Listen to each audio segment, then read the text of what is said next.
Hello, welcome to this YouTube webinar on dyslexia and writing at second level. My name is Wyn McCormick. This is one in a series of webinars on dyslexia at second level. I recommend to everyone, be they parents or teachers, that they'd view the webinar on how dyslexia affects the student at second level first. It shows the challenges facing the student at this level. And always, if I mention a particular link, you will find them listed underneath the YouTube video. The topics I'm going to talk about in this particular video is handwriting, the vocabulary of questions, analysis of questions, checklists, essays and written answers, paper 1 in English in the Leaving Cert, dyslexia-friendly style and assistive technology. There is a huge range of writing difficulties that students with dyslexia may experience at second level. Here are some of them. Handwriting may be poor, if not illegible. Sometimes they write so small so that you won't see their mistakes. They might find cursive handwriting difficult and write with single letters. Their grip may be unusual, and because of this, muscle strain means that they can't write for lengthy periods. When writing, they may have to stop to spell a word, and in doing so, they lose their train of thought, and there can be cross-outs as they try to spell the word, decide they can't, and then go and find an easier word, and then they find it hard to get back on track. Their writing may show a lack of vocabulary because they are not reading for pleasure. They might have too many ideas in their head and find it hard to decide on a structure for them. Their mind might be working faster than their pen and they leave words out and they don't notice this.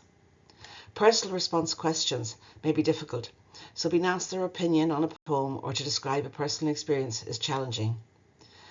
The effort it takes to read questions, plan answers and write the answer can mean that they run out of time in exams. Short-term memory difficulties mean they can forget what they want to say and get lost, and this can be linked to poor planning as well. They might write long meandering sentences that go on forever, or sometimes their answers are far too short. The teacher may know they have much more in their head, but it's not on the page, and they get marked for what is on the page. There may be punctuation, grammar and paragraphing difficulties. Often, when these are being taught in school, they were too busy learning to read to pay attention to them. They don't analyse the question and so write off the point. Or they see something they recognise and write everything they know down and it's not answering the question. They feel anxious and worried about time and so don't give time to plan. Writing isn't an automatic task as it is for so many others. There are so many things to think about. I'm going to give you an example of that in the next slide. Paper 1 in the Leaving Cert, English, is meant to be the first paper and it relaxes the students into the exam. It is comprehension and essay writing. For students on the study skills workshop that I ran, it was the paper that caused them the most stress and anxiety. With all the other exams, they were going in with a security blanket of knowing what they knew in their subject and what they had revised. With this paper, it was the unknown and it concentrated on their weaker skills. This is an extract from the book Dyslexia at College by Gilroy and Miles, and it gives a description of how complicated writing may be for these students. To start with, we would like to suggest to college tutors the following penance. Imagine you are cooking breakfast and finding the milk is boiling over, the toast is burning, the telephone is ringing, and there's a knock at the door. At the same time, several members of your family are simultaneously asking you questions. This may give you some idea of the problems confronting dyslexic students when they have to write an essay. Basically, there are too many things that have to be attended to, all at the same time. This extract continues. They will probably be well aware it is necessary to plan an essay as a whole, and yet there may be a dozen or more threads or separate topics to be thought about and arranged in order. In addition, no progress will be possible until they find the right words for saying what they want to say, or even when they found them, there is a danger that in typing or writing them down, their hand movements may get out of step with their thinking. As if this was not enough, they then have to check whether the words are correctly spelt and whether there is correct paragraphing and punctuation. Our experience is that many of them have not been taught punctuation. It is another set of symbols. This gives you some idea of how complicated the task of writing can be. The video Fat City, How Difficult Can This Be, is on YouTube. I give the link to it. The FAT stands for frustration, anxiety and tension. I always use a couple of clips from it when I'm giving in-service in schools, as it puts teachers, parents and psychologists into the situation where they experience difficulties similar to those experienced by the child with dyslexia in the classroom. They have to walk in the steps of someone with dyslexia, and I find it helps people to understand. It is very old, and you'll see that immediately from the clothes and the hair and some of the terms that are used, such as learning disabled. It is 60 minutes long, it has 12 sections, and I recommend you watch it. About 31 minutes in, it has an example of how directional confusion can affect handwriting. Then, if you're trying to improve handwriting, check the mechanics of it. How do they sit? Hold the pen, have the paper in front of them. Left-handers need more space on the desk. Pencil grips might help to stabilise their hold on the pen. Teachers often say, improve your handwriting, and the student has no idea how to do this. So analyse the handwriting and look for particular mistakes. Then recommend they concentrate on improving one thing for the next few weeks. It might be that the letters are too large and too small, or the spaces between the letters and words are uneven, or the slope of the handwriting is inconsistent, or they don't close O's and D's and A's, or the writing doesn't stay on the line. Do they understand the words used in questions then, such as enumerate, compare, illustrate? There are two resources here that might be of help. One is the English Language Support Programme, ELSIP, which was set up in the noughties to give support to teachers of students whose first language was not English. It has a huge range of resources across many subjects. One of them is a resource on the language of exams, giving the words used in exam questions and then worksheets as well on exam structure. The second resource is one that's no longer available, so I've put it fully up here. It is from an NBSS book, Comprehension and Learning Strategies in All Subjects. It has the vocabulary of questions set out based on Bloom's taxonomy. The NBSS stands for the National Behaviour Support Service. It is now part of the NCSE, and the resources have disappeared from that website. Now, if they understand the words used in the question, at this stage they need to ask, what is this question asking me to do? Question the question is a phrase I would use a lot. I'm going to show 3 ways to do that. One from Cogan and Flecker, and then the bug technique and highlighting and numbering. The book, Dyslexia in Secondary School, a practical guide for teachers, parents and students by Cogan and Flecker, is a book packed full of practical strategies in general for dyslexia at second level, covering topics such as note-taking, essay writing, etc. They have this technique to ensure students take the time to read questions accurately. The question is, how accurate is the judgment that throughout his reign, Edward the Confessor was a puppet of the House of Godwin? They break it down into the topic area, which is Edward the Confessor and the House of Godwin, then the limiting words, judgment and throughout his reign and puppet, and then the directive, how accurate. The bug technique is another way to analyse the question. It gets the reader, 1, to box, B for box, the word that gives the type of answer required, which is outline. Then underline, U, the key words in the question, issues and this voluntary organisation, and the G stands for look back, make sure you've got all the key words are included. Lastly, highlighting and numbering the questions. Here is a question from Leaving Cert English, which we used on the Study Skills workshop. We asked the students, the majority of whom were taking higher level English, to look at this question and plan their paragraph structure.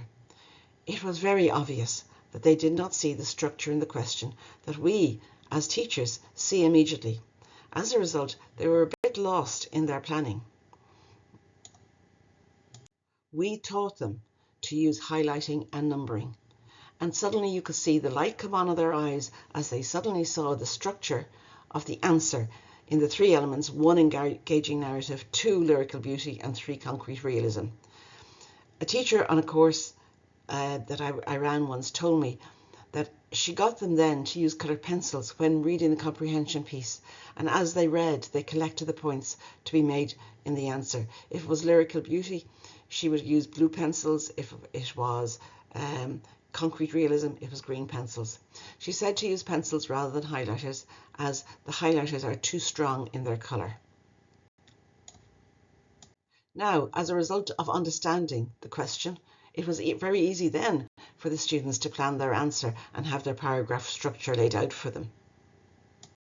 Having to think up points inside an exam adds to the time pressure for the student, so they could have checklists which would help them, such as what might make something humorous or funny or dramatic, what are the points to consider for style, etc. Here are some checklists I gave them on the course. I am sure you could probably add plenty more points to either of these lists, but if they were asked if a piece of writing was humorous or dramatic, they could check through the checklist and see could they write something about it. Style comes up very often in Leaving Cert English questions, and I would ask the group on the students course, what would they look for under style? Remember, many of them were doing higher level English, and I would be lucky if I could get 3 items volunteered from the whole group. They didn't know what to look for. A checklist like this would help them in the exam. Just another example of a checklist would be if they were going to write about a person in history. You could have a list like, we look at them under houses, weapons, food, clothes, religion, etc. The strategies I'm going to give now for essays and written answers are for the students on the workshop or with dyslexia who find paper 1 in English to be challenging and frightening. These suggestions are not for students who are comfortable with writing, etc. So the students on the workshop may have found essay writing and writing about personal experiences difficult, and it can be a relief to be told, don't get hung up on the fact it must be a personal experience. Make it up. The teachers won't know. I realise the best answers in English are from students who can write fluently about their personal experiences. But, however, the task for these students is to give the examiner enough to get marks. The second point is from a tutor of students with dyslexia who told me this idea. It was for the short stories. The student would make up an imaginary character in great detail. They'd know everything about their life, their music, their clothes, their friends, their career paths, their teachers, their rows, their good habits, their bad habits, etc. And then, if they had to write a short story, they would have someone they could put into that short story, and they didn't have to give time to thinking it and making it all up in the exam, where it would take time that they might not have. Lastly here, it can be useful if someone doesn't write well-structured answers or does not write at great length to give them templates for written answers. Here I give a link to the JCSP booklet Between the Lines, which has 9 or 10 different templates for different writing tasks, such as writing a report or writing a comparison, etc. Graphic organisers can help the student when they're planning their answers. This one, for example, could be used for a debate type essay with points for and against, and then the grey area down at the bottom.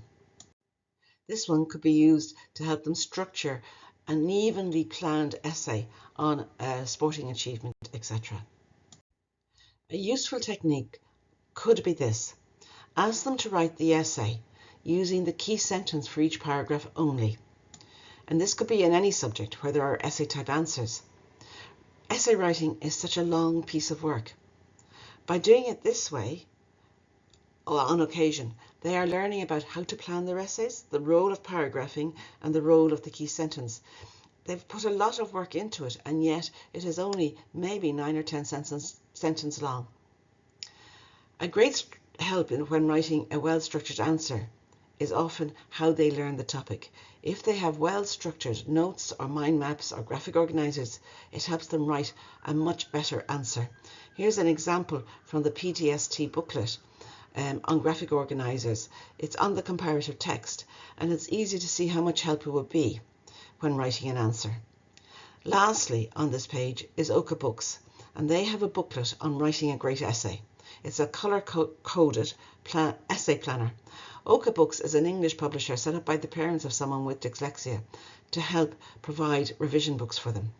The planner could be used for essays in history or economics as well as in English. It's packed with sentence starters to help students get going, and then it also has a colour-coded planner sheet to remind them to make sure every point is covered, explained and linked to the next one, creating an easy and logical answer. Here are some ideas about written answers. Planning is key. Short-term memory difficulties can mean they might get lost halfway through, so they need to realise that the 5 minutes spent in planning an answer is essential. It means if they get lost, they can refer back to their plan and get themselves restarted. Having some strategies to help them write more, such as if they're going to write a description of a scene, to think of their 5 senses and write a sentence on each of their senses, what they see, what they hear, what they smell, etc. Or sometimes the 5 W's help: who, where, what, when, why. They could use post-its when brainstorming, putting the topic into the middle, and then they can then at the end rearrange the post-its to make out the plan of the points they want to make. For these students, they may find it harder to write something inspiring, funny, or persuasive. They are better off often choosing compositions or essays that are easy to structure. Here I'm talking about essay choice for a student who has great difficulty writing essays in paper English number 1. Here is a list of essay titles, and I'll show you the ones I'd guide them to. The first one is write a personal essay about overcoming failure and difficulties that can help make a person stronger. I'd be inclined not to look at that. Write a short story where a central character undergoes a lucky or an unlucky experience. I could do that with the character that I've made up, my imaginary character perhaps. You represent Ireland at an international youth conference, write the speech you would deliver. Well, unless I knew an awful lot about education today in Ireland, I'd avoid that. Write a light-hearted or a serious account of a painful or embarrassing experience. I'd avoid that. Write a personal essay about the importance in your life of one of the following: ambition, my home place, simple pleasures. That gives you lots of scope. If you can think of my home place and you can think of 5 aspects or 6 aspects about it, be it the geography of it, the sports in it, the social life, this education, etc., you have your paragraph structure. The same goes for simple pleasures. Think about 5 or 6 simple pleasures, and if you can write 10 sentences or 11 sentences, you're writing enough to fulfill the essay requirement. I can't finish in time, and this can be a key difficulty for the students, and it can cause them stress and anxiety. The Dyslexia Association is heading up a campaign for extra time to be given to these students, as is the case in many European countries. They can take longer to read the questions and plan their answers. Strategies to help them with time in the exam would be to practice timing answers before the exam. So if they have an essay for homework, they should write it under the time constraints they would face in the exam and get practice in doing that. Otherwise, they might be handing in brilliant essays, but it has taken far too much time. Then they also need practice in planning their time in the exam so that they answer all the questions within the appropriate timescale. They see the relationships between the marks going for the sections of a question and the time to give it. Cogan and Flecker, in their book Dyslexia at Secondary School, has a time checklist for mistiming essays, and it might help in pinpointing where exactly the time is being lost. When writing a long piece of work such as an essay, they could check with the teacher that their planning is on target so they don't spend a long time doing work that's off the point. If they find it hard to get started, they might leave a gap and write the introduction later if it helps. I would tell them not to stop for spelling. Leave a gap and come back later and fill in the word. Otherwise, the flow of their thoughts will be interrupted and they might find it hard to get back to say what they want. Proofreading work that they've done with another person can be very helpful. However, they need to feel comfortable with that person. But they learn so much. I have done it with students and with my own lads. One of mine was in college and he was writing the thesis for his master's, and he hadn't learned much about grammar, punctuation or sentence construction in school. He was too busy coping with reading. But when we proofread together, he understood the mistakes at that stage and they did not appear again. He had the room in his head at the age of 20 to learn about these things. Does the student understand grammar, punctuation, sentence construction, both simple and complex sentences, paragraphing, the active and passive forms of verbs which can be used for scientific writing? If they don't, could it be covered in senior cycle to make up these gaps? When correcting work, You could mark sentences with colour to get them to realise that their sentences are too long and meandering if that is one of the difficulties they have. It can be useful for them to have a battery of signpost words to help them communicate with their reader when they are making new points or changing direction. This can be particularly important when they are typing their answers. Students are more likely to pick up on errors when they proofread aloud or by saying each word quietly at the back of their throat. They can hear the mismatch between what they've written and what they meant to have said. They can pick up more errors if they proofread 3 times, once for content, doesn't make sense, once for spelling, and once for grammar and punctuation. They should proofread sometime later rather than immediately after writing something. As I've said throughout this webinar, Paper 1 in English poses challenges for many of these students who did the workshop. It is meant to relax the students into the exam, as it is only comprehension and essay writing. However, for many of these students, it is the biggest challenge of all. They are much more confident in other subjects where their knowledge will help them. Here they face the unknown. So I developed a strategy to reduce the amount of reading for them. There are 3 texts with A and B questions on each. They have to do an A from one text and a B from another. For a start, I would tell them not to read the texts. What they do first of all is that they look at the B questions and they decide which B question would be easiest for them. For example, 5 diary entries would be easier than a persuasive piece of writing. Then look at the A questions on the other 2 texts. Decide which questions would be easiest. Then decide on that text. When you go to the A text to do it, use the method SQ3R. It's a reading method which I have covered in the reading webinar. It helps to improve comprehension. It means that you look at the title, the introduction, any illustrations, any headings before you start to read. It gets you into the zone. Then read the A section and answer the questions, and then go on to the B section. If they are typing answers, it can be useful to use a dyslexia-friendly style which makes their writing easier to read. Here are 2 resources on dyslexia-friendly styles. The first is from the Dyslexia Association of Ireland, Guidelines on Inclusive Communication, and the second is from the British Dyslexia Association on Typefaces. The DAI guidelines makes the following suggestions. Writing style. Use short sentences, avoid abbreviations and acronyms, short words and terms where possible, avoid jargon. Presentation.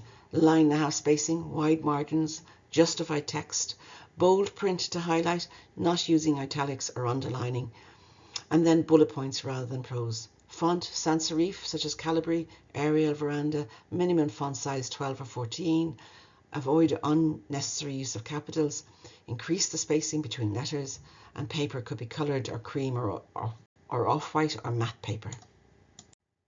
The BDA suggestions on typeface include the following: that the letters that go way up and above the line should be well up and down. Then B's, D's, Q's and P's should be different. They shouldn't be mirror images of each other. There should be different forms of letters for the capital I, lowercase l and the digit 1, and I'd include here 0 and capitals O. Letter spacing should be increased so that letters can't run together like R and N looking like M. Assistive technology is of great help to students with dyslexia, allowing them to produce legible answers. Here I'm mentioning 3 resources on assistive technology: TTRS, the Dyslexia Association of Ireland website, and the British Dyslexia Association. If handwriting is illegible despite great efforts to improve it, touch typing can be a huge boon, and students could be encouraged to use it, particularly if they qualify for the use of a computer in state exams. TTRS, Touch Type Read and Spell, is a multi-sensory, structured online typing course. It is based on the phonics system Alpha to Omega, and it's designed to help with reading, spelling, writing, dysgraphia, typing, literacy and memory. It is available from the library service. Students could register for it. The other 2 resources for assistive technology I mentioned were the Dyslexia Association of Ireland and the British Dyslexia Association. The link to the DAI site will open on a page about technology, and has two links on that page. One is to YouTube webinars which they've put up, which demonstrate the use of assistive technology, and also on the same page there is a link to an e-learning module on a technology called Study Smart, which they did in partnership with Enable Ireland. Secondly, the BDA link has comprehensive, up-to-date information on all types of assistive technology. Lastly, I give the link to this poster from Call Scotland. In the middle is the statement, I have a pupil with writing difficulties, what would help? And then around that, they go along and they wonder about where the difficulties came from, what interventions, what adaptations you could do. In conclusion, I hope you found this webinar and the resources contained in it useful.